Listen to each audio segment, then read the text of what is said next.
Winter steelhead season's over. At least for me, most of the rivers I fish closed March 31st, so I decided to do a video to go over some of my thoughts for this past winter steelhead season. I'm going to share with you some of the new gear that I tried out, what worked for me and what didn't. I'll share some channel news, and then we'll go over what's to come. So let's get going. So we'll start out with winter steelhead thoughts. Now for me, I consider winter steelhead season to be December 1st through March 31st.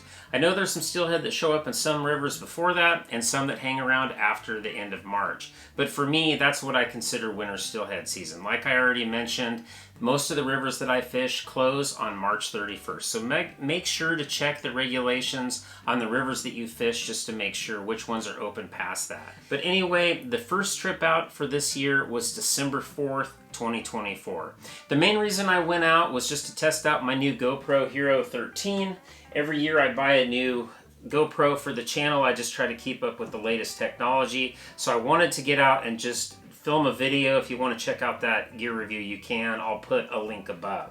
But regardless, I hooked and landed 2 coho in short order and decided just to leave them alone. Sometimes you don't start seeing winter steelhead till the end of December, sometimes even the beginning of January, at least in the rivers that I fish. But regardless, let's take a look at a couple of those coho. I get a wider lens angle so potentially I can get a rod going down when you're trolling. Oh, there's a fish. There's a fish. I don't know what I got. It's a pretty nice coho. God, what a beautiful fish.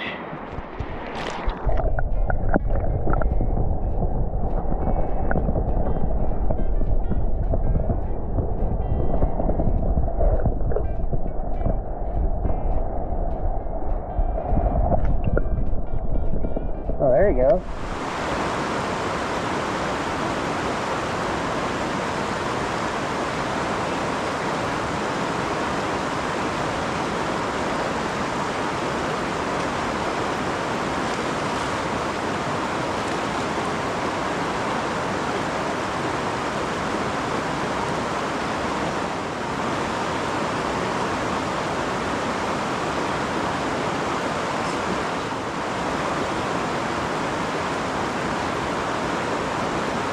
That one run that second coho took was pretty incredible. It looked like it came undone, the way that bobber came in, but that thing was just running back and forth in there with a lot of speed. Those fish are incredible. They have a lot of power, but they're closed in most rivers in Western Oregon. So even though I wasn't targeting coho, I was using steelhead gear, I just don't want to mess with them, so I decided to call it a day on that one. So moving forward, the next trip, I let it rest for about a month. Now part of that's because I was working on my Steelhead December series, which I release every single year. And what that is I hold most of the footage from the month of March and release it in December, so us steelhead fishermen have something to kind of get pumped up for the upcoming season, just to be perfectly clear about that. So the next trip I went out, I believe was the 10th of January. We had kind of a high water event at the end of December. So in early January, Risco and I went and hit a newer river to me. We hit it during Steelhead Road Trip last year, but I've never even touched a steelhead in that river. And so we weren't really expecting a whole lot. It rained, it wasn't supposed to rain, but regardless, that video, it's called 5 Casts. It's become my #1 video. It's had over 44,000 views at this point. So let's go ahead and watch just a few quick clips from that, just so you can kind of get an idea of how that trip went. One more.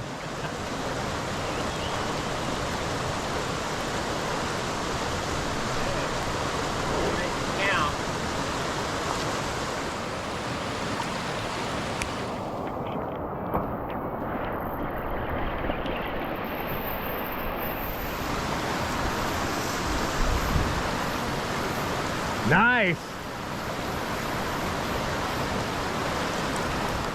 Yeah, I'll try to swing him your way. Here he comes.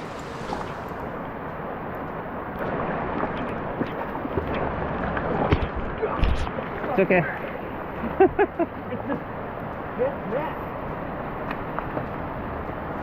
Yeah, you gotta grab that other side. Here we go. Woo. So that was pretty cool, hooking that fish on that 5th cast. Now that comes from an old joke between John and I. One of my oldest videos on the channel is called My Lucky Cap. If you want to watch it, go ahead. It's older. It was before I really knew a lot about editing, and I wasn't using very good music at the time. But regardless, what that refers to is we had got to a spot where John had never hooked a fish. So I told him, I said, I'll give you 5 casts. So he had 5 casts through this hole with the same exact equipment that I was using. And after his 5 casts, I cast it in there and hooked one. So that's an old joke between us. And since John had already hooked and landed one and hooked and lost one, I guess he was feeling bad for me not hooking one yet. So he gave me 5 casts. And in the 11th hour, the very last moment of that last cast, I was milking it for all it was worth, is when I hooked that fish.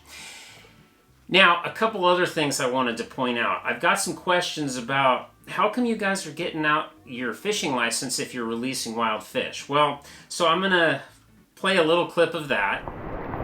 And then it with the stupid bent handle going up. Okay, you got your fishing license? Yeah, it'll take me just a second to get Okay, you're fine. I'm going to keep her in the water. Looks like a 10. All right, so you can hear us talking about get out your fishing license. Well, that's an old joke between us because when Oregon went to fishing licenses that you could keep on your smartphone on an app, we jokingly called our fishing license our phone. So when we're saying get out your fishing license, we're meaning get out your phones. But regardless, that video is my #1 video, as I already mentioned. Mainly probably because John is such a comedian. He's really funny. Just like we started naming some of those holes on this newer river system to us based on the beverage containers that we were finding on the river. Like one of them we now call White Claw Hole because of the White Claw containers that were found on the riverbank. And the other one where John caught his first fish was Widmere Hole. So moving on. So there were several other videos from short little trips that I did, but one of the highlights was the Go Fish Steelhead. And what that is I had an inline camera that looks like a little torpedo. It's about 3 inches long and it has a camera, and you tie it in line with your fishing line so it can capture like an actual take. Well, unfortunately, I didn't actually capture the steelhead hitting the bead, but I did see the steelhead a couple times in the first couple passes. The 3rd pass over it is when I actually hooked the steelhead, and you don't see the actual take, but you can see what happens afterwards. It's kind of really hard to understand what's going on just because it's very Blair Witch Project. There's no image stabilization or leveling, so basically the camera starts spinning around once the steelhead took it. But that was a pretty cool video. So the final group of videos that I released during this steelhead season was the 5th annual road trip series. This year, Braden, David, and I hit a couple familiar rivers. We hit them last year during the 2024 steelhead road trip because Braden had not hooked and landed his own steelhead. So fishing brand new rivers, which is what David and I try to do usually during our road trip series, it's just really difficult, especially for a new angler. So we wanted to hit some rivers that were tried and true, and we're sure glad we did because Braden hooked and landed his first steelhead. David went 3 for 6, all on sweet pink cherry beads, and I got skunked. I only had 1 bite in 2 days. It was on a spoon, and I only had that fish on for a couple seconds. Yep. Oh, it came off!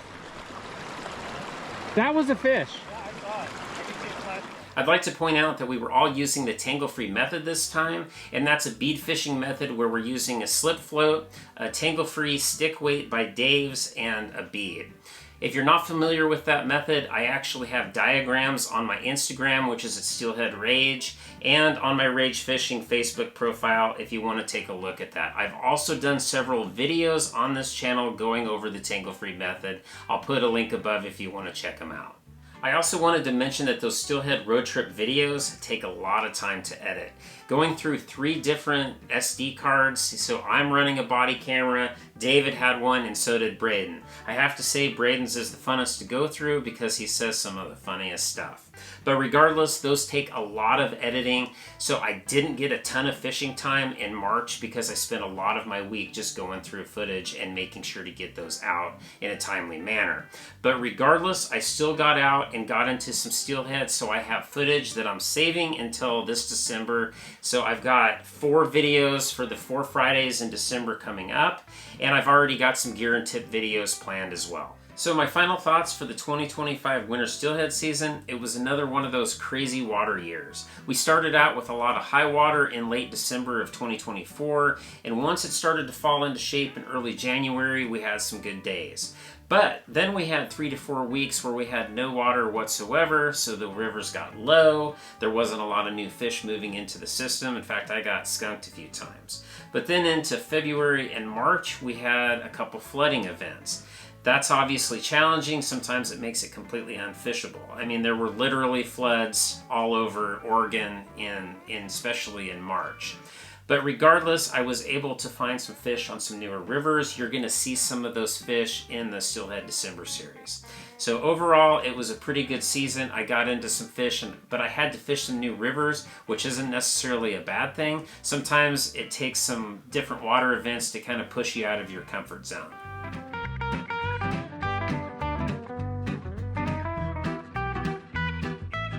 Alright, so now let's go over some new gear that I had the opportunity to try out this winter steelhead season, and I'll start with fishing rods. So if you watch the Steelhead December series, you know that I bought one of the new G-Lumis GCX rods. This is the 1143. The numbering system is different than on the E6X rods because the power ratings have changed. But this is the 1143. It's a 9'6" medium heavy. I had the opportunity to fish this the entire season, and I really like it.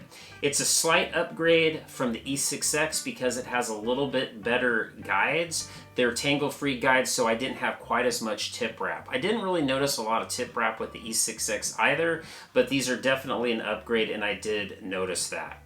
I've added 2 additional GCX rods to my lineup. I've got the 1141, which is the same specs as the old E6X 1143, which is a medium light. Show that to you real quick. This is a rod that I was using for jig fishing. It's a medium light, 9'6". I didn't even catch a fish on this. I bought it later in the season, and I only took it out a few times. I had it on Steelhead Road Trip, but again, as you know, I didn't catch anything. So I added this to my lineup. So I have the GCX in the 1143 medium heavy, and now I have one in the 9.5 foot in a medium light. And I just bought this one here. This is the 1023. I bought this for fishing heavier spinners and spoons. It's a medium heavy 8.5 foot rod. I am actually going to try one of these Shimano Miravilles. I believe that's how you pronounce it, Miraville. It's a 3000.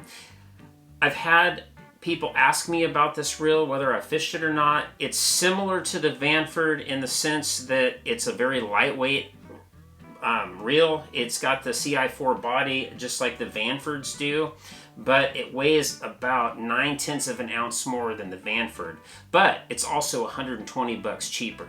So I figured, why not buy this reel and just give it a shot, just see how it works compared to the Vanford. Yeah, it's a little bit heavier, but I'm going to be using it to fish heavier spinners and spoons. Haven't even had the opportunity to put line on this or even get this rod out. So this is a rod I probably won't get to use until the 2025-2026 winter steelhead season. But overall, I'm very impressed with the new GCX rods.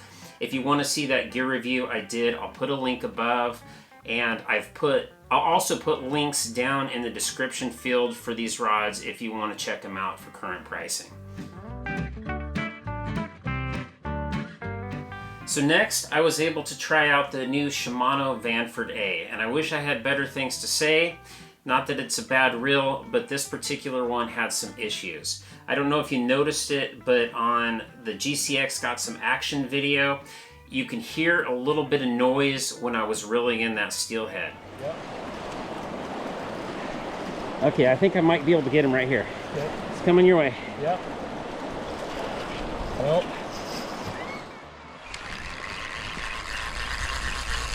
Yeah, I don't know, Shimano, what's going on with that? When I was reeling under tension, as in, like, let's say at the end of a float, I'm reeling in, it was just making a noise it shouldn't have been making for a $250 reel. So I sent it back to Shimano, got it fixed, supposedly. I just got it back in the mail today, so I'm going to be checking this out just to make sure. For what it's worth, this is the 6th Vanford I own. I own 4 of the original Vanford 3000s, and they all still work flawlessly. In fact, that's what I was using most of the season because I had sent this one back. I also have a Vanford 1000 that I use for trout fishing, and it works great. I hope this is just an anomaly and that this is the only one that has the problem, but they're mechanical devices that are apt to have some particular issues. So we shall see. So next, I had the opportunity to try some of these B&R Low Pro floats. They are similar to the old Thill Turbomaster, which has been discontinued. That's why I decided to give these a try. The problem with the B&R float, and which is similar to the Hawken AF1, is that they're really lightweight. I think what made the Thill Turbomaster cast and fish just a little bit better is the metal post, which added a little bit of weight, and I verified that with a little scale. But I did catch a couple fish with the B&R Low Pro. If you watched the Go Fish Camera video at the beginning, just using this rod and a number 63 Nightmare jig from Hawken. The one demerit I will give the B&R float is on the second fish. When I got that fish in, the float was gone. The rubber tubing that holds the float to the line was still there, but the float popped out. And that's kind of a problem to me because that's a $6 float, and you shouldn't, if you break off, it's one thing, but you shouldn't just lose a float while fighting a fish. Hopefully it was just a fluke. Another cool little gadget I bought this year, I found this on B&R Tackle's webpage. It's called the GRETCHEN tool. It's a 6-inch titanium little post. It's got a stainless steel loop on one end. It's designed to thread whether it's braid or bumper material through these slip floats. These slip floats have a metal sleeve in both ends just so it reinforces the tips. And sometimes when you're trying to feed, whether it's braid or bumper material through there, it can get hung up on that and make it almost impossible to get these things through. So what this is designed to do is help you just pull your leader right through. They're $3.99 for 2. I will tell you, I gave my second one to David and he broke it in about 2 minutes. So just don't manhandle these. I wasn't supervising him. I don't know what he did. I think we were able to put it back together, but if you're having any force when you're pulling it through, something's not right, something's getting hung up. But it's worked really well for me, and it fits perfectly in the little box that I carry all of my floats and bobber stops and such like that. It just fits right in there. So that's a tool that I will be having with me from now on. So moving on. So Elevated came out with some new floats. These are called the Stealth floats. This is a 1/2 ounce and this is a 3/8. David had bought some of these to try out during Steelhead road trip, and he liked them. He gave me the opportunity to try out one of the 3/8 models, so I swapped it out with my AF5, and I had it on for probably about 15 to 30 minutes, and I took that thing right off. What I noticed, because these are the floats that I've been using for bead fishing since I started bead fishing, the AF5s. So this is the AF5 in a 3/8, and this is the Elevated float. So what I noticed, at least what I felt, is that this being a little fatter and having a little bit more of a taper was capturing the water a little bit too much. I just felt like this was able to maintain a float that I like, and so I just didn't feel like I was getting a good float with the Stealth. David had no problem completely out fishing me, hooking 6 different fish using the Stealth floats, and he really liked them. He said that he really liked the visibility. You can tell it does have a little bit more brightness to the top portion. I don't really have a problem with that with the AF5 floats from Hawken Fishing. David's letting me try out one of these Elevated Stealth floats. It's a 3/8. I just kind of want to see how they fish. Yeah, I'm back with an AF5. I just didn't like the way, I think it's just I'm used to this one. I need to stick with what I know. but I went right back to my AF5 just because I felt like they cut through the water a little bit better and they fished the way that I like to fish beads just a little bit better. Regardless, I did have an opportunity to try these out. I bought these at Mazama's last week just so that I'd have some props to be able to kind of show you the difference. You know, they're about the same width. It's not like that Stealth Float is any fatter. It's just the taper of it, for whatever reason, seemed to grab that float just a little bit more, and it seems like more of this on the AF5 was down in the water, so it was able to maintain the float that I want. When I'm bead fishing, what I'm looking for is I want my weight tapping the bottom. I don't want it dragging like I'm totally bobber dogging. I want it tapping the bottom, which means that the top of this float should be tipping over like this going down the river. I just felt like these Stealth Floats, the minute they hit the water, they wanted to get a little bit too far over, and I just didn't feel like I could read them as well. Now, that just comes down to, it's just preference. This is the float that I've been using for so long, I just can read them very well, and so I went right back to fishing this as soon as possible. But regardless, Elevated makes some great things. They look like high quality floats. David had really good luck with them. Now, one thing that Elevated did add is some bead stops, and I had gone to Mazama because I wanted to get some of these to show you guys, but they were completely out of their new bead stops. But these are what they look like. I'll try to get my face out of that. I actually have been using these quite a bit. I really like them. Because I'm a Pips box guy, this is a Pips box if you're unfamiliar with it. It's a way that you store leader material because I wear a chest pack and I don't like my leader to be exposed like on one of those ing boards.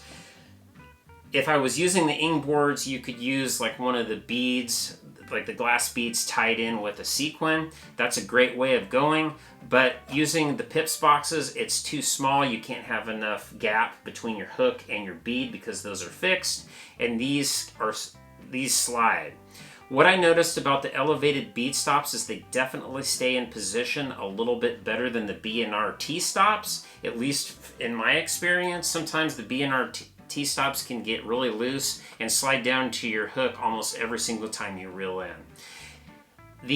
The one thing I would say about these is they're a little harder to pull on your line. I used 12-pound Seeger STS fluorocarbon, and I destroyed a couple of these bead stops pulling them on just because they're probably just a little bit tighter as far as the hole through the bead stop itself.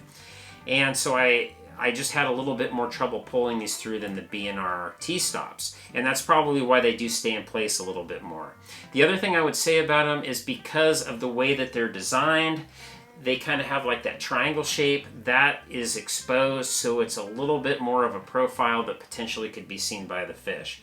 I watched the video that Elevated put out about them, and Chad had kind of explained that you can pull that right inside the bead, which is something I didn't necessarily do, but it's definitely something that you could try. But overall, I'm impressed. I'm probably going to continue fishing these. In addition, I probably will fish the T-stops as well, but next time I'm in Mazama and they have some of these, I'm going to pick some more up. So overall, the Elevated bead stops were a plus. So another product that I picked up when I was at Mazama last week is some of these Elevated tungsten stick weights. Tungsten is heavier and denser than lead and steel, so it can be a little bit narrower, and therefore it's probably not going to get hung up quite as much. Plus, because it's more dense, it's smaller, and it's going to cut through the water just a little bit quicker, so hopefully get down to the fish a little bit quicker. I plan to fish these with the tangle-free method. Obviously, we're at the end of winter steelhead season, so I won't have an opportunity to try these out until next season. But what I do with my tangle-free method now is I put these on a split ring, a number 3 VMC. I put 2 number 6 VMC barrel swivels on that split ring. So one of the barrel swivels goes to your leader, one goes to your bumper material, and I just think the tungsten will get down just a little bit quicker. They're also smaller in diameter, the stick weight, and they're rounded off, so I just don't think these are going to get hung up quite as much. They're pretty spendy, $9 for the half ounce for 3, and let's see, $8.50 for the 3 ounce for 3.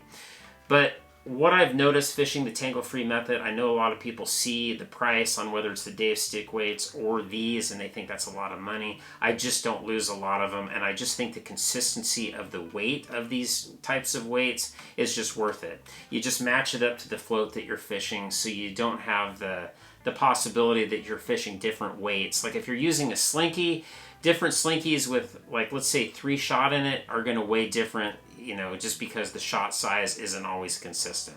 So I'll be trying these out next winter steelhead season. I had the opportunity to try out some new baits this year.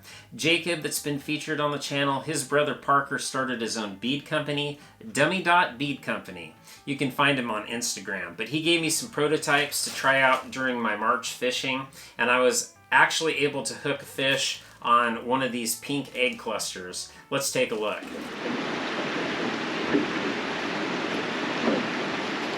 Oh, there we go. There we go. Good. Dummy dot. Dummy dot. Oh, I'm trying to keep it in this hole. So that's a little spoiler from Steelhead December. You'll see that entire video then. Risco and I got my drift boat out after it sat on the side of my house for way too long. But regardless, if you want to check out Parker's Bead Company, you can find him at dummy.beads on Instagram. Let him know I sent you. Not that it's going to get you anything, but at least he'll know where you heard about him. Speaking of new gear, I did that video recently on my drift boat seat upgrade. I put some TEMPRESS low back seats on the front, and they are a huge upgrade. I've already had it out twice during March. Risco and I went out once, and Rich Carroll and I got it out as well. But they are so much more comfortable than those cheap seats that come with the package deals when you buy a drift boat like I had. I don't even know what you call them. I think they're called the fish-on seat. But the TEMPRESS were definitely an upgrade, so I'm glad I did that. So one more gear item that I wanted to talk about is the Shimano COMPRE steelhead rods. Last season, so 2024, I did a gear review on the 9.5 foot Shimano COMPRE, and I think it was titled Best Steelhead Rod for Under $100. Now, I had compared that a little bit to the X11, which I also have recommended in the past as an entry-level steelhead rod. And I had a question from Clyde Sullivan. He had said, hey, did you have an opportunity to use that rod again? And I'd kind of forgotten that I had mentioned that I was going to get it out a little bit more. But once I got the new Shimano GCX, I just couldn't wait to get those things out and try those things out.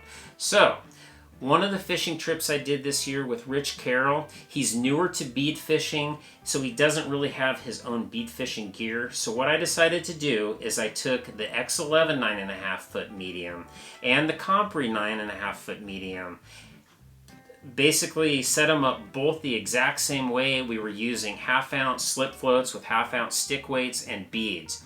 And I let Rich use both of those rods, and this is what Rich had to say. Yeah, I like the feel of this bowl better. Yeah, okay, good. That's good to know. I might even do a little video, like even if it's just a little short video, just saying, hey, we fished it a little bit more, and Rich gave a thumbs up to the COMPRE over the Lamiglass.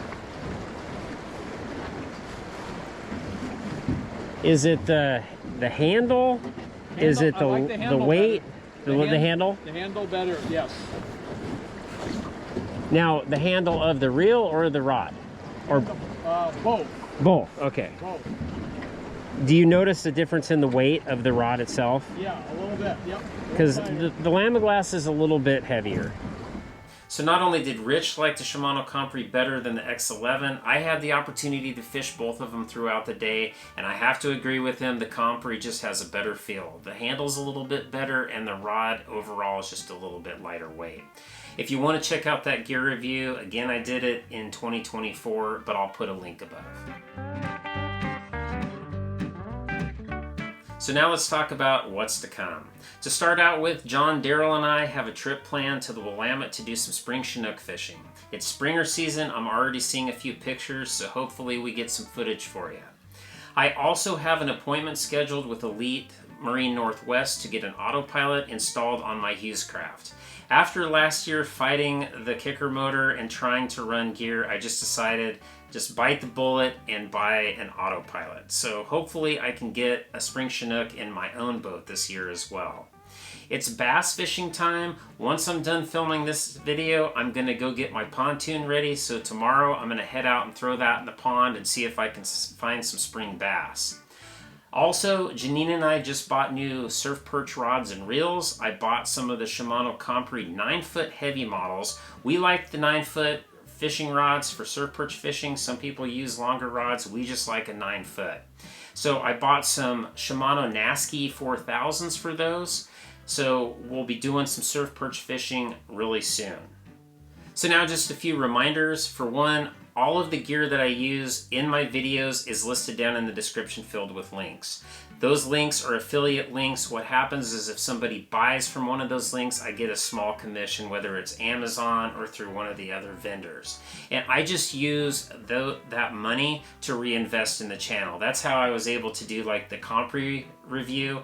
I actually bought that rod using Amazon points. Also, these shirts that I wear during my instructional videos like this, I have those for sale. They're 25 bucks. If you're interested, just leave a comment down in the description field, or you can email me at ragefishing@aol.com. I know you got mail. It's AOL's that I've been using forever, so that's what I stuck with. Some other things I should just mention. I have a second YouTube channel. It's called Rage Outside. I put everything that I do that's not fishing related, so trail camera videos, gear reviews related to hunting, I put on that channel. So if you want to check that out, I just put up a new trail camera video from my bear hunting area.